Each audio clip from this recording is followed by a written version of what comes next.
一旦吃过降压药，这4种食物就别再吃了，再吃可能诱发心梗。可惜很多人不知道这个事实。你也许会想，高血压吃药控制血压，怎么吃个东西还能诱发心梗？听起来不可思议，但真实情况是，有些看似健康或平常的食物，却会和降压药产生可怕的化学反应，轻则抵消药效导致血压失控，重则让药效过强，引发危险的低血压，甚至可能诱发心梗，也就是心肌梗塞。我们身边已经出现过这样的案例，不少家庭因此遭受悲剧。据统计，高血压是当今社会极为普遍的疾病，在中国每5个人中就有1个患有高血压。而高血压本身不可怕，可怕的是控制不良会导致脑卒中、中风、冠心病、肾衰等严重后果，其中就包括致命的心肌梗塞。每一个小小的疏忽都可能让多年来稳定控制的血压功亏一篑，更可能在瞬间夺走生命。更令人担忧的是，许多患者和家属并不知道饮食上潜藏的某些地雷，他们也许每天规律地服药，以为万事大吉，却在不经意间吃下了隐形的杀手。一位医生严重警告，吃过降压药后，有4种食物千万别碰，再吃一口，心梗风险飙升。如果这话听着触目惊心，那是因为它确实有科学依据。那么，到底是哪4种食物如此可怕？为什么这些寻常食物会对服药后的身体产生这么大的危害？今天我们就来深入剖析，为大家揭开这4大饮食陷阱背后的科学秘密，帮助大家避免好心办坏事。第一种危险食物是柚子，也就是葡萄柚。很多人喜欢吃柚子，秋冬季节柚子上市，又甜又多汁，富含维生素 C， 似乎是养生佳品。然而，对正在服用降压药的人来说，柚子却堪称隐形毒药。曾经有新闻报道，一位湖北老人在服用了降压药后，又吃了半个柚子，不到半小时就出现严重的头晕目眩、心跳加速，甚至在送医途中昏厥过去。这究竟是怎么回事？一个普通的水果，为何会让降压药患者陷入险境？答案藏在柚子里的一种特殊物质中。科学家发现，柚子和其近缘水果葡萄柚中含有一类叫做呋喃香豆素的活性成分。别看这个名字拗口，它对药物代谢的影响却惊人。简单说，柚子里的成分会抑制我们肝脏和肠道中负责分解药物的酶，特别是一种叫 CYP3A4 的酵素的作用。平时我们吃了药，这些酵素就像勤劳的清道夫，会慢慢分解药物，确保药效适中并逐渐减退。但是当你吃了柚子，清道夫被麻醉了，药物无法正常代谢，血液中的药物浓度就会在短时间内猛增。对于降压药而言，这等于无形中把药剂量翻了几倍，甚至几十倍。一颗降压药本来能把血压稳稳降到正常，但在柚子的推波助澜下，药效过强，血压可能骤降到危险的水平。血压过低时，大脑和心脏供血不足，就会出现剧烈头晕、眼前发黑、四肢无力、冷汗直冒、心悸、胸闷等症状。严重时可能因晕厥跌倒而造成2次伤害，甚至引发心梗或中风等致命事件。湖北那位老人正是因为柚子让药效失控，险些酿成大祸。或许有人会问，隔开1-2个小时再吃柚子行不行？很遗憾，柚子的影响没那么短暂。研究表明，柚子对酵素的抑制作用可以持续数小时，甚至长达2-3天。也就是说，就算不是和药同时吃，只要在服药前后1-2天内吃了大量柚子，都可能产生风险。因此，医生建议高血压患者在服药期间，最好完全避免食用柚子和葡萄柚，哪怕偶尔嘴馋想吃，也务必要咨询医生，并且至少在服药前72小时和服药后6小时内都不要碰柚子。其实，柚子与药物相互作用的危险早在几十年前就被意外发现过。一位加拿大药理学家在上世纪80年代末做实验时，原本想研究降压药和酒精的相互影响，于是让受试者服药时饮用葡萄柚汁来掩盖酒精的味道。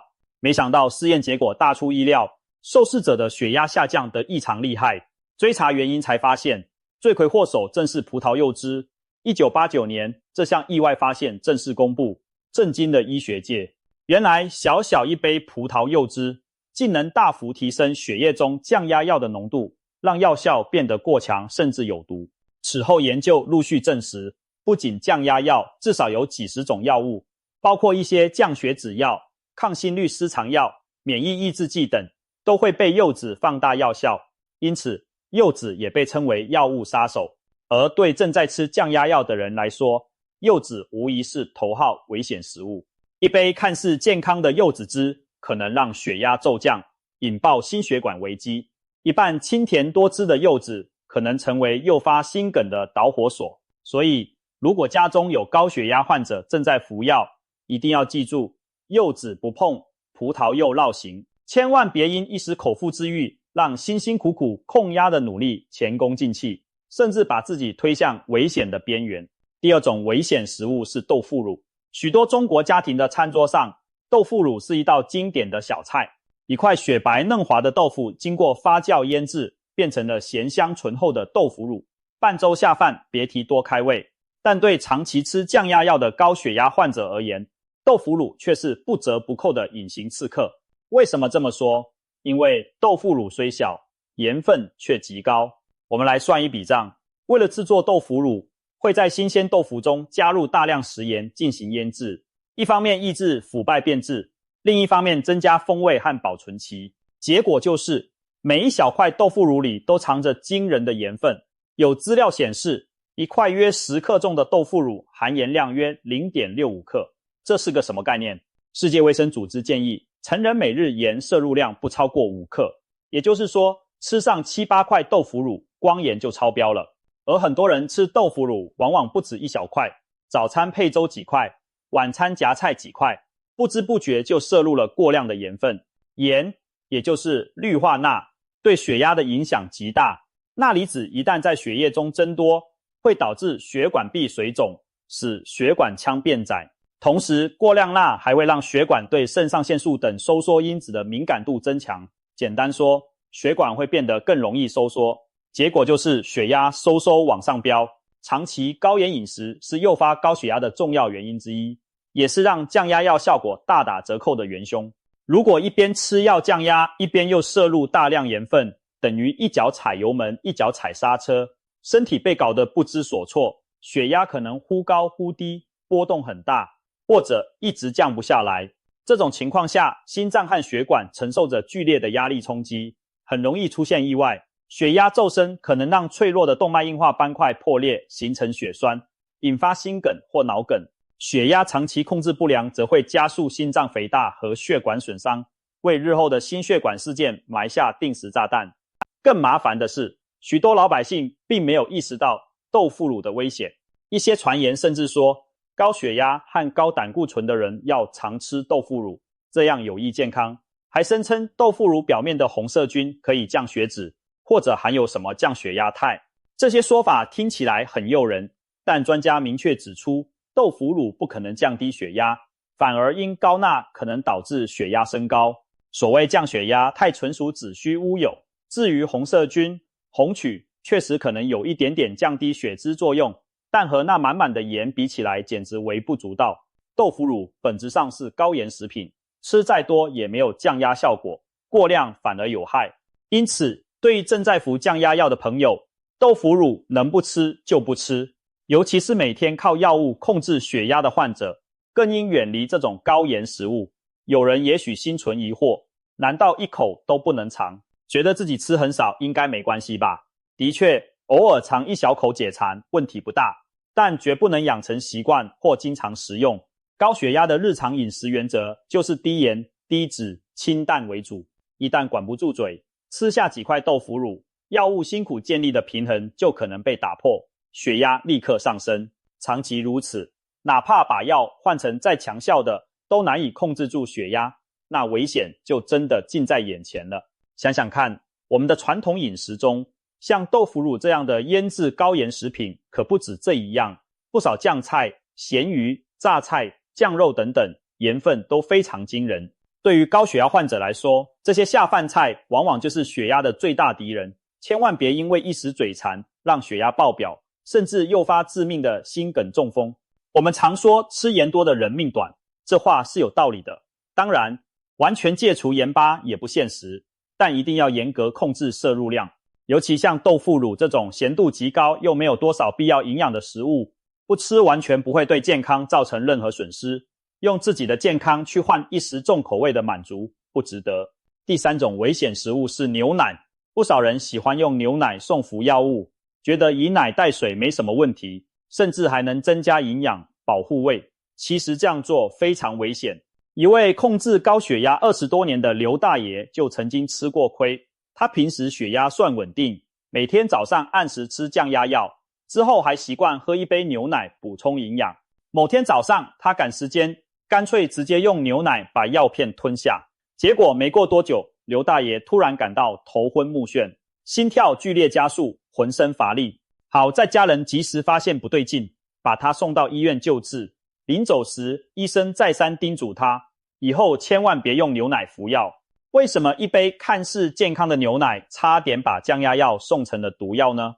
原因在于牛奶中的成分会干扰药物的正常吸收和分解。首先，牛奶富含钙质和蛋白质，钙离子特别粘人，它会和很多药物成分结合，生成不溶于水的复合物。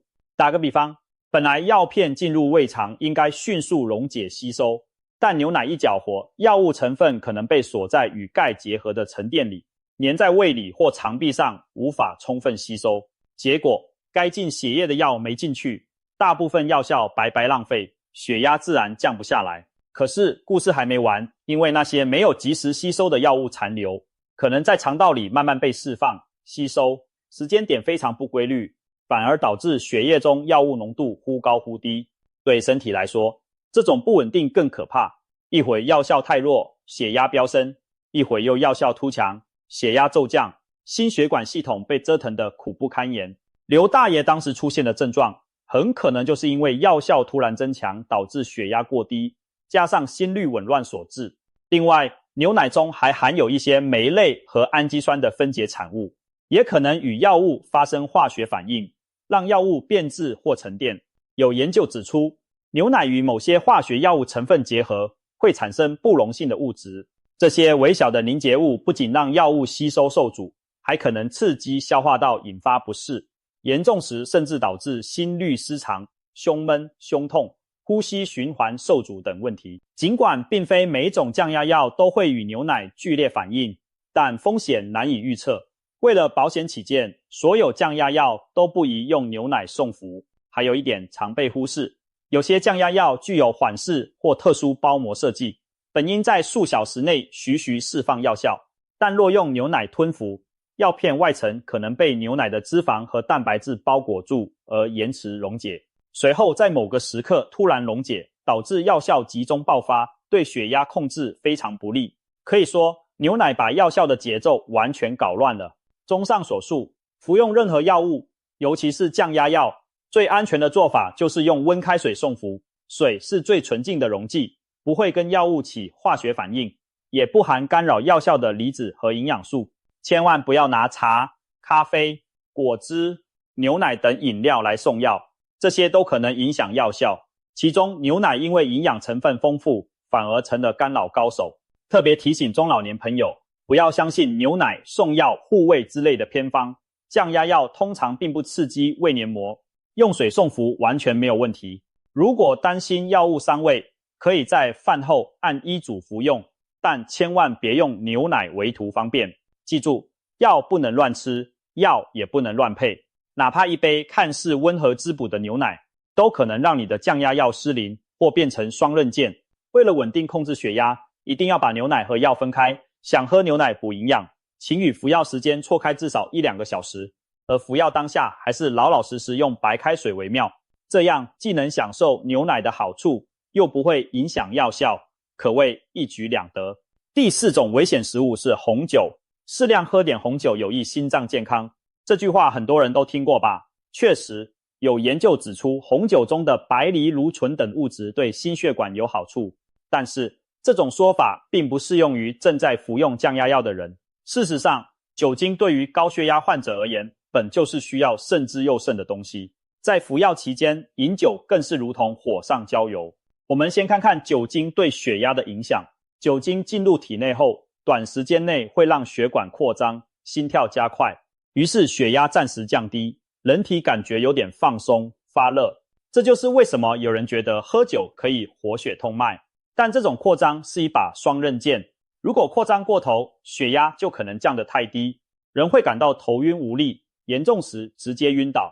而且酒精的作用很快会消退，随之而来的是反弹。身体为了弥补血压降低，会释放大量肾上腺素等激素，使血管重新收缩，心跳更快。结果就是血压在酒后几小时又往上窜。这种先降后升的大幅波动对血管壁的冲击非常大。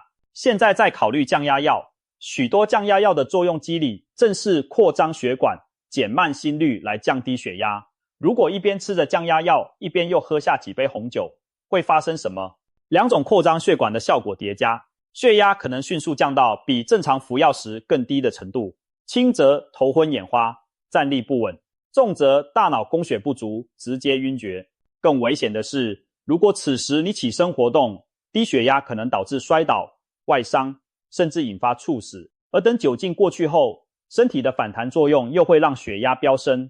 如此剧烈的过山车变化，心脏怎能吃得消？高血压患者的血管本来就比较脆弱，心脏承受压力大，血压忽高忽低，非常容易诱发心肌梗塞或脑卒中。可以说，服药期间饮酒是在拿自己的生命开玩笑。有真实案例为证，一些老年高血压患者自恃酒量，在饭局上药酒同服，结果当场脸色苍白晕倒，被紧急送医。也有病人酒后血压失控，引发脑出血中风，造成无法挽回的伤害。这些悲剧本可以避免，只要他们意识到降压药遇上酒精有多么危险。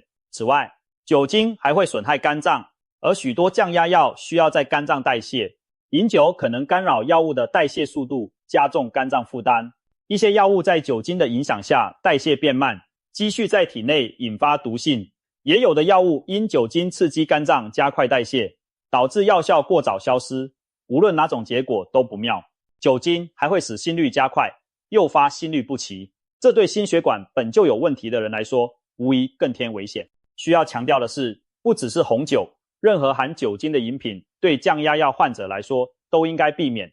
有些人觉得啤酒度数低没事，或者说少量米酒、黄酒不算喝酒，但其实乙醇对身体的作用不分饮品种类，只看摄入的总酒精量。哪怕只是一小杯啤酒，只要碰上降压药，都可能引发不可预测的后果。有研究指出，极少量的饮酒也会让血压波动加剧，增加心血管事件风险。因此，高血压患者应尽量做到滴酒不沾。如果实在必须在特定场合喝一点，也务必提前征求医生的意见。医生可能会在当天调整用药剂量，或者干脆建议停药1天。但切记，不要自行一边吃药一边喝酒，这是大忌。当有人劝你说一杯红酒能活血，对身体有益时，你应该坚定地摇头拒绝。对服药中的高血压患者而言，酒精没有任何所谓的安全剂量。为了你的心脏和大脑，最明智的选择就是敬而远之。命比酒更珍贵，这点道理希望每个人都能明白。总结一下，当服用降压药后，一定要远离4大高危食物或饮品，它们是柚子、豆腐乳、用牛奶送服药物以及红酒。这4样东西分别从不同角度对降压药的作用下黑手。柚子让药效过强，血压骤降，危及心脏；豆腐乳让钠离子泛滥，血压攀升，加重心脏负担；牛奶阻碍药物吸收，导致血压控制失灵，甚至药效紊乱；红酒干扰血管收缩，让血压大起大落，危机四伏。千万别因一时大意或无知而去踩这些地雷。可能有人会抱怨，这也不能吃，那也不能喝，那生活还有什么乐趣？其实，高血压患者并非不能享受美食，只是要讲究方式和选择。等我们把血压控制稳定，不妨在医生指导下适当调整生活习惯。但在降压治疗的关键阶段，一定要以安全为重。